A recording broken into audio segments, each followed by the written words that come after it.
Assalamualaikum warahmatullahi wabarakatuh. Bertemu lagi dengan Pak B.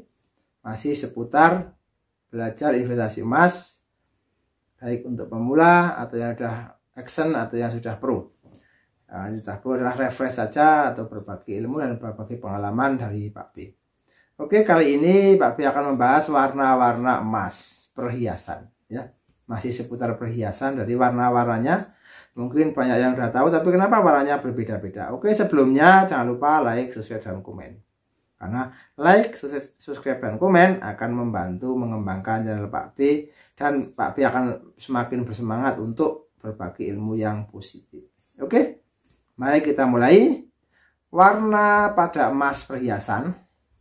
Nah, seperti tujuannya atau seperti fungsinya emas perhiasan itu untuk berhias, untuk aksesoris, untuk digunakan kalau orang, tapi jangan ditiru ya, untuk pamer begitu ya, karena memang bisa dipakai dan dilihatin orang. Misalnya pakai emas kalung setengah kilo atau 500 gram, kan keren, banyak gitu ya. Ya,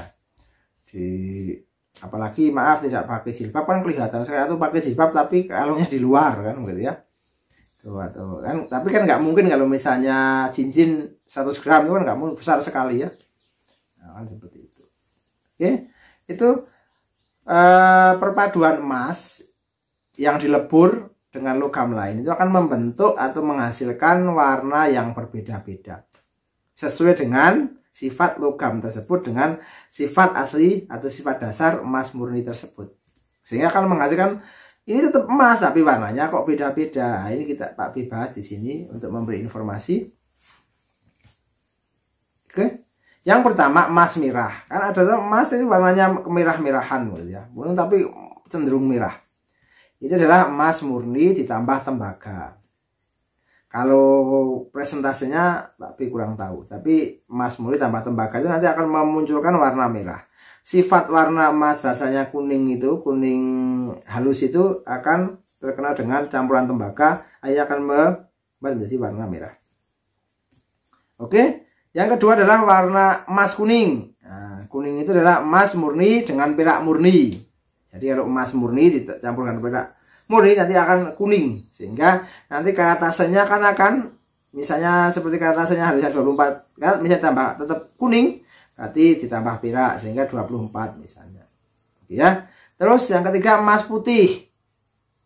Emas putih itu adalah emas murni ditambah nikel, perak murni, dan timah. Nanti akan jadi putih. Ya, ada juga yang senang dengan emas putih.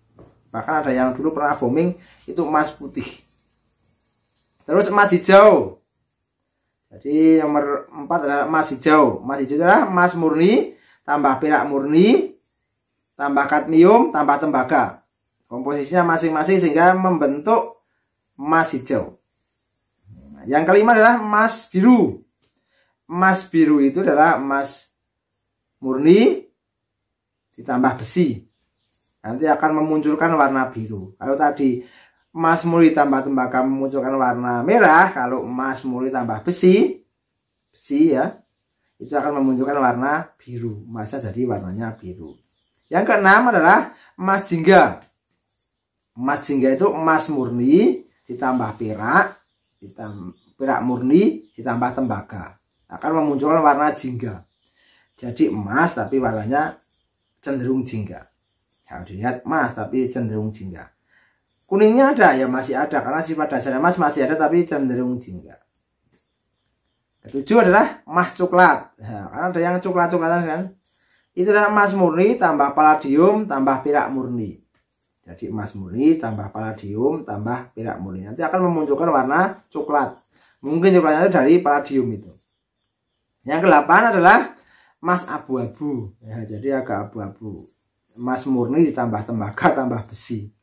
Kalau emas murni tambah tembaga jadi merah, emas murni tambah besi jadi biru. Tapi kalau emas murni tambah tembaga tambah besi jadinya emas abu-abu. Karena mungkin ketiga-tiganya sifat itu, ketiga-tiga unsur emas, tembaga, besi itu saling mempengaruhi sehingga jadinya warnanya jadi abu-abu. Yang ke-9 adalah emas ungu. Jadi yang lagi kadang ngetren emas ungu itu emas tapi warnanya cenderung ungu, adalah emas murni plus aluminium. Jadi ini adalah emas murni tadi. Kalau plus tembaga jadi merah, plus besi jadi biru, kalau ditambah aluminium jadinya emas ungu. Itulah sekelumit tentang warna-warna emas. Tapi ini adalah untuk perhiasan. Tapi yang paling populer dalam emasnya adalah warna kuning. Jadi apa yang perlu diketahui, berarti emas itu dicampur dengan perak. Sehingga apa? Sehingga karatasenya berbeda-beda tergantung dari emas yang mau dibentuk. Semakin banyak tembaganya berarti emasnya semakin kuat dan semakin keras. Karena emas itu sifatnya lembek. Dan kalau semakin tinggi murninya semakin lembek. Maka dari itu, kalau emas misalnya 24 karat itu biasanya dilapisi, untuk yang sekarang itu dilapisi dan tidak bisa dibuka-buka. Karena untuk apa? Untuk menjaga agar emasnya tetap seperti semula atau seindah warna aslinya, kan seperti itu. Sehingga apa? Sehingga kalau pada saat dijual, walaupun nanti misalnya pelapisnya atau pembungkusnya itu rusak, yang dibeli kan emasnya. Seperti itu. Jadi ini sebuah pengetahuan, semoga menginspirasi, semoga sukses. Kalau misalnya mau melihat, banyak di internet itu banyak, warna-warnanya itu banyak. Itu hanya sebagai bahan inspirasi, semoga bermanfaat. Sampai ketemu, see you next time. Jangan lupa like, subscribe, dan komen. Karena like, subscribe, dan komen akan membantu mengembangkan channel Pak B, dan Pak B akan semakin bersemangat untuk berbagi ilmu, men-share ilmu tentang seputar investasi emas dan juga investasi yang lainnya. Terima kasih.